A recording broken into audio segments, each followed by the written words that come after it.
ನಮಸ್ಕಾರ ಸ್ನೇಹಿತರೆ, ನಮ್ಮ ಅಪ್ಡೇಟ್ ಅಲರ್ಟ್ ಕನ್ನಡ ಯೂಟ್ಯೂಬ್ ಚಾನಲ್ಗೆ ಸ್ವಾಗತ. ಕರ್ನಾಟಕ ರಾಜ್ಯದ ಗ್ರಾಮ ಪಂಚಾಯಿತಿ ಚುನಾವಣೆ 2026 ಕುರಿತು ಇದೀಗ ಅತ್ಯಂತ ಮಹತ್ವದ ಮತ್ತು ದೊಡ್ಡ ಅಪ್ಡೇಟ್ ಹೊರಬಿದ್ದಿದೆ. ಈ ಬಾರಿ ಪಂಚಾಯಿತಿ ಚುನಾವಣೆಯಲ್ಲಿ ಹಲವು ದೊಡ್ಡ ಬದಲಾವಣೆಗಳನ್ನು ಸರ್ಕಾರ ತರಲಾಗಿದೆ. ಹಾಗೂ ಪ್ರಮುಖ ದಿನಾಂಕಗಳು ಅಂದ್ರೆ ಮತ ಎಣಿಕೆಯ ದಿನಾಂಕ, ಎಲೆಕ್ಷನ್ ಚುನಾವಣೆ ನಡೆಯುವಂತಹ ದಿನಾಂಕ, ಎಲ್ಲಾ ಮಾಹಿತಿಯನ್ನ ಈ ವಿಡಿಯೋದಲ್ಲಿ ನಿಮಗೆ ತಿಳಿಸುತ್ತೇವೆ. ಅದಷ್ಟೇ ಅಲ್ಲದೆ ಇಲ್ಲಿ ಸರಿಸುಮಾರು 4 ರಿಂದ 6 ಹೊಸ ಬದಲಾವಣೆಗಳು ಸರ್ಕಾರ ಜಾರಿಗೆ ತರಲಾಗಿದೆ. ಎಲ್ಲಾ ಮಾಹಿತಿಯನ್ನ ಈ ವಿಡಿಯೋದಲ್ಲಿ ತಿಳಿಸುತ್ತೇವೆ. ಈ ವಿಡಿಯೋದಲ್ಲಿ ನಿಮಗೆ ಪಂಚಾಯಿತಿ ಚುನಾವಣೆ ಬಗ್ಗೆ ಸಂಪೂರ್ಣ ಮಾಹಿತಿ ಮತ್ತು ಹೊಸ ನಿಯಮಗಳು, ಹೊಸ ಬದಲಾವಣೆಗಳು, ಪ್ರಮುಖ ದಿನಾಂಕಗಳು ಮತ್ತು ಎಲ್ಲಾ ಅಪ್ಡೇಟ್ಗಳನ್ನ ಒಂದೇ ವಿಡಿಯೋದಲ್ಲಿ ಸಂಪೂರ್ಣವಾಗಿ ವಿವರಿಸುತ್ತೇವೆ. ಆದ ಕಾರಣ ವಿಡಿಯೋನ ಸಂಪೂರ್ಣವಾಗಿ ಕೊನೆಯವರೆಗೂ ಕೂಡ ನೋಡಿ. ವೀಕ್ಷಕರೇ, ವಿಡಿಯೋನ ಕಂಟಿನ್ಯೂ ಮಾಡೋಕ್ಕಿಂತ ಮೊದಲು ನಮ್ದೊಂದು ಚಿಕ್ಕ ರಿಕ್ವೆಸ್ಟ್. ವೀಕ್ಷಕರೇ ನೋಡಿ, ನಾವು ನಿಮಗೆ ಯಾವುದೇ ರೀತಿ ಬೇಡದೇ ಇರುವಂತಹ ವಿಡಿಯೋಸ್ಗಳು ಮತ್ತು ನಿಮಗೆ ಡಿಸ್ಟರ್ಬ್ ಆಗುವಂತಹ ಅಪ್ಡೇಟ್ಗಳನ್ನ ಎಂದೂ ಕೂಡ ಅಪ್ಲೋಡ್ ಮಾಡೋದಿಲ್ಲ.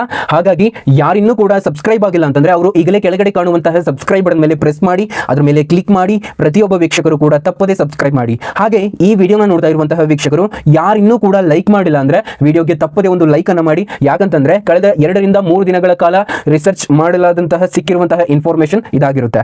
ಅದಕ್ಕೋಸ್ಕರ ನಮ್ಮ ಶ್ರಮಕ್ಕೆ ತಪ್ಪದೇ ಒಂದು ನಿಮ್ಮ ಲೈಕ್ ಇರಲಿ. ನೋಡಿ, ಇಲ್ಲಿ ಪ್ರಮುಖ ಬದಲಾವಣೆಗಳು ಹಾಗೂ ಪ್ರಮುಖ ದಿನಾಂಕಗಳು ಏನೇನು ಮತ್ತು ಸರ್ಕಾರ ತೆಗೆದುಕೊಂಡಿರುವಂತಹ ಈ ಒಂದು ನಿರ್ಧಾರವನ್ನ ಕೇಳಿದ್ರೆ ಖಂಡಿತ ಶಾಕ್ ಆಗ್ತೀರಾ. ಮತ್ತು ಇಲ್ಲಿ ಅಧಿಕಾರ ಅವಧಿ ಮುಕ್ತಾಯ ಆಗ್ತಾ ಇರುವಂತದ್ದು ಎಂದು ಅಂತ ತಿಳಿಸಿಕೊಡ್ತೇನೆ. ಮತ್ತು ಚುನಾವಣೆ ನಡೆಯುವಂತಹ ದಿನಾಂಕ ಮತ್ತು ಏಕಕಾಲಕ್ಕೆ ಚುನಾವಣೆ ದೊಡ್ಡ ನಿರ್ಧಾರ ಅಂತಾನೆ ಹೇಳ್ಬೋದು. ಮತ್ತು ಎಷ್ಟು ಗ್ರಾಮ ಪಂಚಾಯಿತಿಗಳು, ಸೊ ಎಲ್ಲ ಇನ್ಫಾರ್ಮೇಶನ್ ಮತ್ತು ಜಿಲ್ಲೆಗಳ ಪ್ರಮುಖ ಮಾಹಿತಿ, ಯಾವ್ಯಾವ ಜಿಲ್ಲೆಗಳಲ್ಲಿ ಯಾವ ದಿನ ಮತ ಎಣಿಕೆ, ಎಲ್ಲವನ್ನು ಕೂಡ ನೋಡ್ತಾ ಹೋಗೋಣ ಬನ್ನಿ.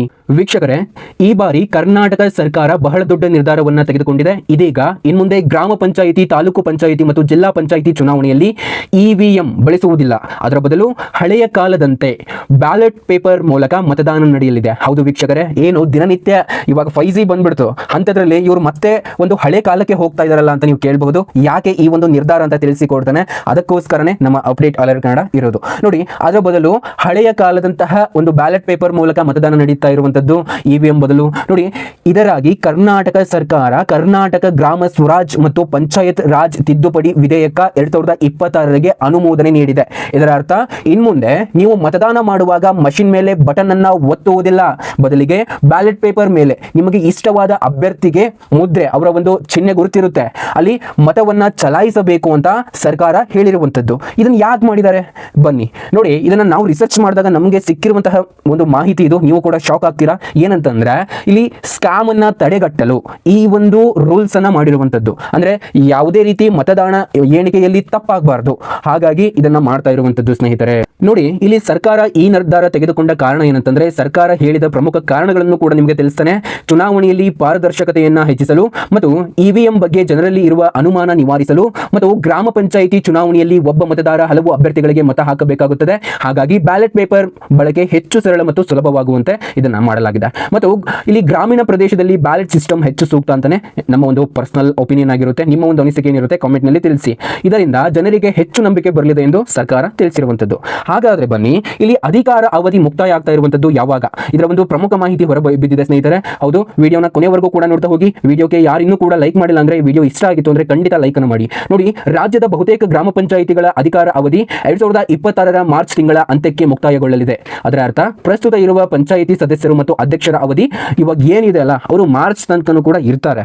ಮತ್ತು ಅದರಿಂದ ಹೊಸ ಸದಸ್ಯರನ್ನ ಆಯ್ಕೆ ಮಾಡಲು ಚುನಾವಣೆ ಅನಿವಾರ್ಯವಾಗಿದೆ. ಹಾಗಾಗಿ ನಿಮ್ಮ ಚುನಾವಣೆ ಯಾವ ಒಂದು ದಿನಾಂಕಕ್ಕೆ ನಡೆಯುತ್ತೆ ಬನ್ನಿ ತಿಳಿಸ್ತಾ ಹೋಗ್ತಾನೆ. ನೋಡಿ, ಪ್ರಸ್ತುತ ಹೈಕೋರ್ಟ್ ನಲ್ಲಿ ಒಂದು ಮೀಸಲಾತಿ ಸಂಬಂಧಿತ ವಿಚಾರಣೆ ನಡೀತಾ ಇರುವಂತದ್ದು. ಏನಂದ್ರೆ, ಇವಾಗ ನೀವು ಕೇಳಿರಬಹುದು, ಡಿಸೆಂಬರ್ ಅಲ್ಲಿ ಎಲೆಕ್ಷನ್ ಚುನಾವಣೆ ನಡಿಬೇಕಾಗಿತ್ತಲ್ವಾ, ಜನವರಿಯಲ್ಲಿ ನಡಿಬೇಕಾಗಿತ್ತಲ್ವಾ, ಹಿಂದೆಲ್ಲ ಡಿಸೆಂಬರ್ ನಲ್ಲಿನೇ ಚುನಾವಣೆ ನಡೆದಿತ್ತು ಅಂತ ಹೇಳೋರಿರ್ತೀರಾ. ನೋಡಿ, ಯಾಕೆ ಅಂತಂದ್ರೆ ಈ ಬಾರಿ ಒಂದು 2 ತಿಂಗಳು ಲೇಟ್ ಆಯ್ತು. ಯಾಕಂತಂದ್ರೆ ಪ್ರಸ್ತುತ ಹೈಕೋರ್ಟ್ ನಲ್ಲಿ ಮೀಸಲಾತಿ ಸಂಬಂಧಿಸಿದ ವಿಚಾರಣೆ ನಡೀತಾ ಇರುವಂತದ್ದು. ಆ ಒಂದು ಉದ್ದೇಶದಿಂದ ಹಾಗಾದ್ರೆ ಒಂದು ಸ್ಪೆಸಿಫಿಕ್ ದಿನಾಂಕ, ಒಂದು ಕರೆಕ್ಟ್ ಆಗಿ ಒಂದು ಸರಿಯಾದಂತಹ ದಿನಾಂಕ ಏನು ಅಂತ ನೀವು ಕೇಳಬಹುದು. ಬನ್ನಿ ಅದರ ಬಗ್ಗೆ ತಿಳಿಸ್ತಾ ಹೋಗ್ತಾನೆ. ನೋಡಿ, ಅದ್ರ ಜೊತೆಗೆ ಇಲ್ಲಿ ಒಂದು ಸರ್ಕಾರ ದೊಡ್ಡ ನಿರ್ಧಾರವನ್ನ ತೆಗೆದುಕೊಂಡಿರುವಂತದ್ದು ವೀಕ್ಷಕರೇ. ನೀವು ನೋಡಿ, ನೀವು ನಂಬೋದಿಲ್ಲ, ಈ ಬಾರಿ ಸರ್ಕಾರ ಮತ್ತು ಚುನಾವಣಾ ಆಯೋಗದ ಉದ್ದೇಶ ಇಡೀ ರಾಜ್ಯದಲ್ಲಿ ಒಂದೇ ಸಮಯದಲ್ಲಿ ಚುನಾವಣೆ ನಡೆಸುವುದಾಗಿ. ಅದರ ಅರ್ಥ, ಎಲ್ಲಾ ಜಿಲ್ಲೆಗಳಲ್ಲೂ ಕೂಡ ಎಲ್ಲಾ ಗ್ರಾಮ ಪಂಚಾಯಿತಿಗಳಲ್ಲೂ ಒಂದೇ ಸಮಯದಲ್ಲಿ ಚುನಾವಣೆ ನಡಿಬೇಕು. ಇದು ದೊಡ್ಡ ಮಟ್ಟದ ಚುನಾವಣೆ ಆಗಲಿದೆ. ಹಾಗಾಗಿ ಏಕಕಾಲ ಚುನಾವಣೆ ಆಯೋಗ ಅಂದ್ರೆ ಈ ಬಾರಿ ಸರ್ಕಾರ ಮತ್ತು ಚುನಾವಣಾ ಆಯೋಗದ ಉದ್ದೇಶ ಇಡೀ ರಾಜ್ಯದಲ್ಲಿ ಒಂದೇ ಸಮಯದಲ್ಲಿ ಚುನಾವಣೆ ಚುನಾವಣೆ ನಡಿಬೇಕು ಅಂತ. ಮತ್ತು ಎಷ್ಟು ಗ್ರಾಮ ಪಂಚಾಯಿತಿಗಳು ಕರ್ನಾಟಕದಲ್ಲಿ ಒಟ್ಟು ಸರಿಸುಮಾರು 6,000ಕ್ಕೂ ಹೆಚ್ಚು ಗ್ರಾಮ ಪಂಚಾಯಿತಿಗಳು ಇವೆ. ಈ ಎಲ್ಲಾ ಗ್ರಾಮ ಪಂಚಾಯಿತಿಗಳಲ್ಲೂ ಚುನಾವಣೆ ನಡೆಯಲಿದೆ. ಅದರ ಜೊತೆಗೆ ತಾಲೂಕು ಪಂಚಾಯಿತಿ ಚುನಾವಣೆ, ಜಿಲ್ಲಾ ಪಂಚಾಯಿತಿ ಚುನಾವಣೆ ಇವುಗಳನ್ನು ನಡೆಸಲು ಸರ್ಕಾರ ನಿರ್ಧರಿಸಿರುವಂತದ್ದು. ಏನಂದ್ರೆ ಗ್ರಾಮ ಪಂಚಾಯಿತಿ ಚುನಾವಣೆ ಏನಿದೆ, ಇವಾಗ ಜನರಿಗೆ ಒಂದು ಅಭಿಪ್ರಾಯ ಮೂಡುತ್ತೆ, ಏನ್ ಪದೇ ಪದೇ ಚುನಾವಣೆನೇ ಮಾಡಬೇಕಲ್ಲ, ಇಲ್ಲಿ ಹೋಟ್ ಒತ್ತಿ ನಾವು ಬರಬೇಕಲ್ಲ ಅಂತ. ಹಾಗಾಗಿ ಏಕಕಾಲಕ್ಕೆ ಜಿಲ್ಲಾ ಪಂಚಾಯತ್ ಚುನಾವಣೆ, ತಾಲೂಕು ಪಂಚಾಯಿತಿ ಚುನಾವಣೆ ಹಾಗೂ ಗ್ರಾಮ ಪಂಚಾಯತ್ ಚುನಾವಣೆ ನಡೀತಾ ಇದೆ ಅನ್ನುವಂತಹ ವರದಿಗಳು ಕೂಡ ಲಭ್ಯವಾಗ್ತಾ ಇದಾವೆ.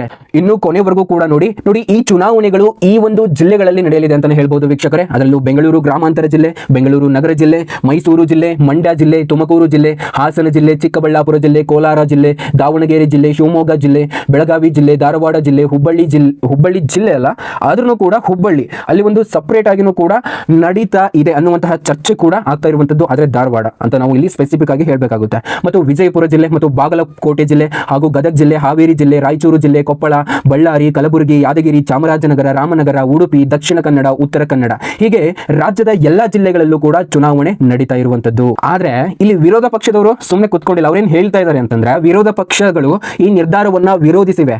ಅವ್ರು ಹೇಳಿದ್ದು ಬ್ಯಾಲೆಟ್ ಪೇಪರ್ ಬಳಕೆ ಮಾಡುವುದು ಹಳೆಯ ಪದ್ಧತಿಗೆ ಮರಳುವುದು, ಇದು ಆಧುನಿಕ ತಂತ್ರಜ್ಞಾನವನ್ನ ಕಡೆಗಣಿಸುವುದು ಎಂದು ಆರೋಪಿಸಿದ್ದಾರೆ. ಆದರೆ ಸರ್ಕಾರ ಹೇಳಿದ್ದು, ನಾವು ಜನರ ವಿಶ್ವಾಸಕ್ಕಾಗಿ ಮುಖ್ಯವಾದಂತಹ ಗುರಿಯನ್ನು ಹೊಂದಿದ್ದೇವೆ, ಪಾರದರ್ಶಕತೆ ನಮಗೆ ತುಂಬಾನೇ ಇಂಪಾರ್ಟೆಂಟ್ ಎಂದು ಇವಾಗ ಪ್ರಸ್ತುತ ಇರುವಂತಹ ಸರ್ಕಾರ ಇಲ್ಲಿ ಸ್ಪಷ್ಟಪಡಿಸ್ತಾ ಇರುವಂತದ್ದು. ಆದರೆ ವಿರೋಧ ಪಕ್ಷ ಇದಕ್ಕೆ ವಿರೋಧನೆ ಮಾಡ್ತಾ ಇರುವಂತದ್ದು. ಇವಾಗ ಬನ್ನಿ ಮತದಾನ ದಿನಾಂಕ ಮತ್ತು ಮತದಾನ ಪ್ರಕ್ರಿಯೆ ಹೇಗಿರುತ್ತೆ ಅಂತ ತಿಳಿಸಿಕೊಡ್ತಾನೆ. ವೀಕ್ಷಕರೇ ವಿಡಿಯೋನ ಕೊನೆವರೆಗೂ ಕೂಡ ನೋಡಿ. ಇನ್ನೊಂದು ಚಿಕ್ಕ ಇನ್ಫಾರ್ಮೇಶನ್ ಇದೆ ಅಷ್ಟೇ, ಇದು ತಿಳ್ಕೊಳ್ಳಿ. ನೋಡಿ ಮತದಾನ ಪ್ರಕ್ರಿಯೆ ಹೇಗಿರುತ್ತೆ ಅಂತಂದ್ರೆ, ಈ ಬಾರಿ ಮತದಾನ ಹೀಗೆ ನಡೆಯುತ್ತೆ. ಹೇಗಂದ್ರೆ ಮತಗಟ್ಟೆಗೆ ಹೋಗಬೇಕು. ಮೊದಲನೆಯದಾಗಿ ನಿಮ್ಮ ಪ್ರೈಮರಿ ಸ್ಕೂಲ್, ಹೈಸ್ಕೂಲ್ ಅಥವಾ ಯಾವುದಾದ್ರೂ ಒಂದ್ ಕಡೆ ಮತದಾನ ಇಟ್ಟಿರ್ತಾರೆ, ಅಲ್ಲಿ ಹೋಗ್ಬಿಟ್ಟು ಬ್ಯಾಲೆಟ್ ಪೇಪರ್ ಪಡೆಯಬೇಕು. ಪಡೆದ ನಂತರ ಅಭ್ಯರ್ಥಿಗೆ ಒಂದು ಮುದ್ರೆ ಹಾಕಬೇಕು. ಹಾಕಿದ ನಂತರ ಬ್ಯಾಲೆಟ್ ಬಾಕ್ಸ್ ನಲ್ಲಿ ಹಾಕಬೇಕು ಅದನ್ನ. ಇದು ಸಂಪೂರ್ಣವಾಗಿ ಮ್ಯಾನ್ಯುವಲ್ ಸಿಸ್ಟಮ್ ಆಗಿರುತ್ತೆ, ನೀವೇ ಖುದ್ದಾಗಿ ಮಾಡೋದಾಗಿರುತ್ತೆ. ಯಾವುದೇ ರೀತಿ ಒಂದು ಬಟನ್ ಒತ್ತಿ ಬರೋದಿಲ್ಲ ಅಂತ ಹೇಳಲಾಗ್ತಾ ಇರುವಂತದ್ದು. ಹಾಗಾದ್ರೆ ಬನ್ನಿ ಇವಾಗ ಪ್ರಮುಖ ದಿನಾಂಕಗಳು, ಎಕ್ಸ್ಪೆಕ್ಟೆಡ್ ಟೈಮ್ ಲೈನ್ ಅಂತ ನಾವು ಇದನ್ನ ಹೇಳಬಹುದು. ಅಂದ್ರೆ ಯಾವಾಗ ಈ ಒಂದು ಚುನಾವಣೆ ನಡೀತಾ ಇರುವಂತದ್ದು ಹಾಗೂ ಎಲ್ಲಾ ದಿನಾಂಕಗಳನ್ನು ನಿಮಗೆ ತಿಳಿಸುವಂತಹ ಒಂದು ಮೇನ್ ಅಪ್ಡೇಟ್ ಅನ್ನ ಇವಾಗ ನಿಮ್ಮ ಮುಂದೆ ಇಡ್ತಾ ಇದ್ದೇನೆ. ವಿಡಿಯೋಗೆ ಆದಷ್ಟು ನಿಮ್ಮ ಸ್ನೇಹಿತರ ವಾಟ್ಸ್ಆಪ್ ಗ್ರೂಪ್ಗಳು ಮತ್ತು ನಿಮ್ಮ ಹಳ್ಳಿಯ ವಾಟ್ಸ್ಆಪ್ ಗ್ರೂಪ್ಗಳು ಎಲ್ಲಾ ಕಡೆನೂ ಈ ಒಂದು ವಿಡಿಯೋನ ಹಂಚಿಕೊಳ್ಳಿ. ಯಾಕಂತಂದ್ರೆ ನಾನು ಏನು ಇದುವರೆಗೂ ಕೂಡ ತಿಳಿಸಿದೆ ಅಲ್ಲ, ಇದು ಕೇವಲ ನಿಮ್ಗೆ ಅಷ್ಟೇ ಅಲ್ಲದೆ ಪ್ರತಿಯೊಬ್ಬ ವಿದ್ಯಾರ್ಥಿಗೂ ಕೂಡ ಇದು ತಿಳ್ಕೊಳ್ಬೇಕು. ಯಾಕಂತಂದ್ರೆ ಇತ್ತೀಚೆಗೆ ಅನೇಕ ಎಕ್ಸಾಮ್ಸ್ ಗಳಲ್ಲಿ ಗ್ರಾಮ ಪಂಚಾಯಿತಿ ಎಲೆಕ್ಷನ್ ಬಗ್ಗೆ ಅನೇಕ ರೀತಿಯಾಗಿ ಮಾಹಿತಿಯನ್ನ ಕೇಳ್ತಾ ಇರುವಂತದ್ದು. ನಮ್ಮ ವಿಡಿಯೋಯಿಂದ ನಿಮಗೆ ಪ್ರತಿಯೊಂದು ಇನ್ಫಾರ್ಮೇಶನ್ ಸಿಕ್ಕೇ ಸಿಗುತ್ತೆ. ನೋಡಿ ಇಲ್ಲಿ ಪ್ರಮುಖ ದಿನಾಂಕಗಳು ಅಂತಂದ್ರೆ, ಇಲ್ಲಿ ಮಾರ್ಚ್ 2026 ಪಂಚಾಯಿತಿ ಅವಧಿ ಮುಕ್ತಾಯ ಆಗುತ್ತೆ. ಅಂದ್ರೆ ಇವಾಗ ಏನ್ ಇದಾರೆ ಗೊತ್ತಾ, ಅಂದ್ರೆ ಇವಾಗ ಗ್ರಾಮ ಪಂಚಾಯಿತಿ ಅಧ್ಯಕ್ಷರು, ಸದಸ್ಯರು ಅವರ ಒಂದು ಪಂಚಾಯಿತಿಯ ಅವಧಿ ಮುಕ್ತಾಯ ಆಗುತ್ತೆ. ಏಪ್ರಿಲ್ 2026 ಮೀಸಲಾತಿ ಘೋಷಣೆ ಆಗುತ್ತೆ ಮತ್ತು ಮೇ 2026 ಚುನಾವಣೆ ಘೋಷಣೆ ಆಗುವಂತಹ ಸಾಧ್ಯತೆ ಹೆಚ್ಚಾಗಿದೆ. ಮೇ ಮತ್ತು ಜೂನ್ 2026 ಮತದಾನ ನಡೆಯುತ್ತೆ ಮತ್ತು ಜೂನ್ 2026 ಫಲಿತಾಂಶ ಕೂಡ ಅದೇ ತಿಂಗಳು ಬರುತ್ತೆ ಅಂತ ಹೇಳಲಾಗುತ್ತಿದೆ. ಆದರೆ ಇಲ್ಲಿ ನಮ್ಮ ಒಂದು ರಿಸರ್ಚ್ ಪ್ರಕಾರ ಪ್ರಸ್ತುತ ಹೈಕೋರ್ಟ್ನಲ್ಲಿ ಮೀಸಲಾತಿ ಸಂಬಂಧಿತ ವಿಚಾರಣೆ ನಡೀತಾ ಇರೋದ್ರಿಂದ ಈ ಪ್ರಕ್ರಿಯೆ ಮುಗಿದ ನಂತರನೇ, ಅಂದ್ರೆ ಬಹುಶಃ ಇಲ್ಲಿ ಮೇ 2026 ಅಥವಾ ಜೂನ್ 2026 ಒಳಗೆ ಚುನಾವಣೆ ನಡೆಯುವ ಸಾಧ್ಯತೆ ಹೆಚ್ಚಾಗಿದೆ. ರಾಜ್ಯ ಚುನಾವಣಾ ಆಯೋಗ ಎಲ್ಲಾ ಸಿದ್ಧತೆಗಳನ್ನ ಆಲ್ರೆಡಿ ಪ್ರಾರಂಭಿಸ್ತಾ ಇರುವಂತದ್ದು. ವೀಕ್ಷಕರೇ ನೋಡಿ, ಕೊನೆಯದಾಗಿ ಹೇಳಬೇಕು ಅಂತಂದ್ರೆ, ಈ ಬಾರಿ ಪಂಚಾಯಿತಿ ಚುನಾವಣೆಯಲ್ಲಿ ಪ್ರಮುಖ ಬದಲಾವಣೆಗಳಾಗಿದ್ದಾವೆ. ಇಎಂ ಸಂಪೂರ್ಣವಾಗಿ ತೆಗೆದುಹಾಕಲಾಗಿದೆ, ಬ್ಯಾಲೆಟ್ ಪೇಪರ್ ಬಳಕೆ ಆಗ್ತಾ ಇರುವಂತದ್ದು ಮತ್ತು 6,000ಕ್ಕೂ ಹೆಚ್ಚು ಗ್ರಾಮ ಪಂಚಾಯಿತಿಗಳಲ್ಲಿ ಚುನಾವಣೆ ನಡೀತಾ ಇರುವಂತದ್ದು.